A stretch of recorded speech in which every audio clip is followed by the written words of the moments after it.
A Rússia invadiu a Ucrânia e já tem muita gente falando em Terceira Guerra Mundial e em fim do mundo. No vídeo de hoje nós vamos falar desses eventos à luz da Escritura, então curte, comenta e se inscreva. A primeira coisa a se dizer é se de fato pode mesmo acontecer essa Terceira Guerra Mundial. Alguns especialistas acreditam que não, dizendo que Putin já fez tudo calculado, já que a Ucrânia não faz parte da OTAN, lutar contra a Ucrânia seria lutar apenas contra a Ucrânia e não com todos os países que fazem parte da organização do Tratado do Atlântico Norte. Por outro lado, muita gente acredita que pode sim acontecer a Terceira Guerra Mundial, que nós estamos prestes a ver uma catástrofe. Putin prometeu, antes de invadir a Ucrânia, consequências nunca antes vistas na história, se alguém se meter lá com eles. O presidente americano disse o seguinte: o presidente Putin escolheu uma guerra premeditada que trará uma perda catastrófica de vidas e sofrimento humano. A Rússia sozinha é responsável pela morte e destruição que este ataque trará.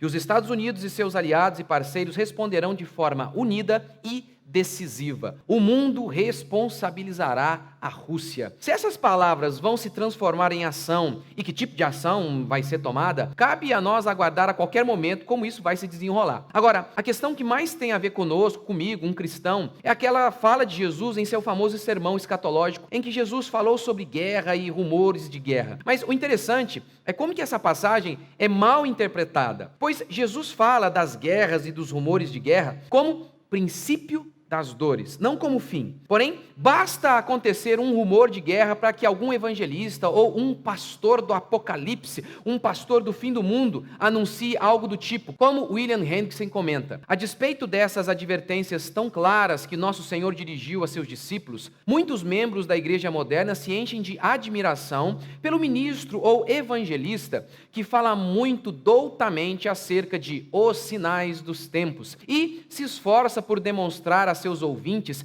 que esta ou aquela terrível batalha ou aquele grave terremoto ou uma fome devastadora com base na profecia é o infalível sinal do iminente regresso de Cristo Jesus. Hendrickson, ao interpretar esta passagem sobre rumor de guerra, ele diz que essa fala de Jesus visava justamente corrigir alguns equívocos dos discípulos em relação ao entendimento que eles tinham de uma maneira incorreta do que Jesus havia dito. Jesus está mostrando aos discípulos, continua Hendrickson, que nem tudo o que parece ser um sinal do fim do mundo é de fato um sinal de tal natureza. Quando Jesus pronunciou essas palavras, o Império Romano vinha desfrutando de um longo período de paz. Porém, todo esse período de estabilidade foi afetado e Roma chegou a ter, depois de 4 décadas, 4 imperadores num ano apenas. E aí, o povo poderia pensar, ser tentado a pensar que essas revoltas, esse tumulto todo, era o fim do mundo. Então, na realidade, as guerras e os rumores não são sinais. Afinal, elas sempre aconteceram ao longo da história. Na realidade, guerra neste mundo caído é a coisa mais comum, tem toda hora. Hendrickson, ele cita um escritor que chegou a contar 300 guerras na Europa durante os últimos 300 anos. Por isso,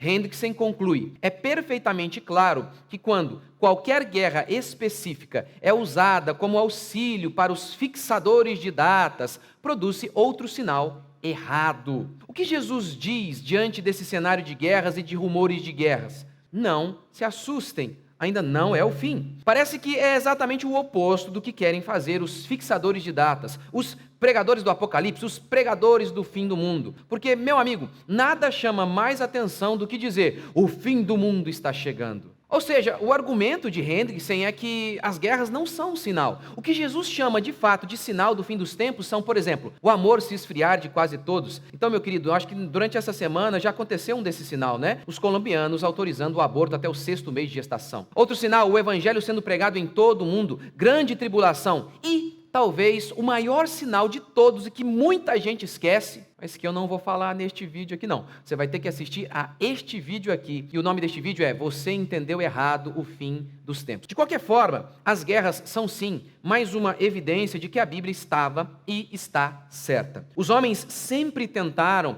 trazer o paraíso à terra, sempre prometeram que conseguiriam subir até o céu e construir uma sociedade perfeita, pacífica e próspera, sem Deus. Eles têm falhado sistematicamente. Não precisamos de Deus Deus para amar o próximo. Não precisamos de fé para sermos bons e estabelecermos uma sociedade igualitária, dizem eles. Como eles gostam de ser sociedade igualitária. Sem mim nada podeis fazer, disse Jesus. Vivemos um período de incredulidade como poucas vezes visto na história. Este sim é mais um sinal, como Paulo fala em 2 Tessalonicenses 2:3. E consequentemente um período sem fé, sem Deus, sem amor ao próximo. Divórcio nas alturas, famílias em frangalhos, aborto, divórcio, enfim, mostrando que o estado natural da cidade dos homens, por conta de seu egoísmo, é de constante guerra. Cabe a nós seguir o conselho de Lutero, viver como se Jesus tivesse morrido ontem, ressuscitado hoje e fosse voltar amanhã. Pois no fim das contas, Jesus vai voltar para você, muito antes do que você imagina. Pode ser hoje, se você tiver um infarto, pode ser amanhã, se a idade chegar. Portanto, buscai a Deus enquanto se pode achar. E dentro de tudo isso,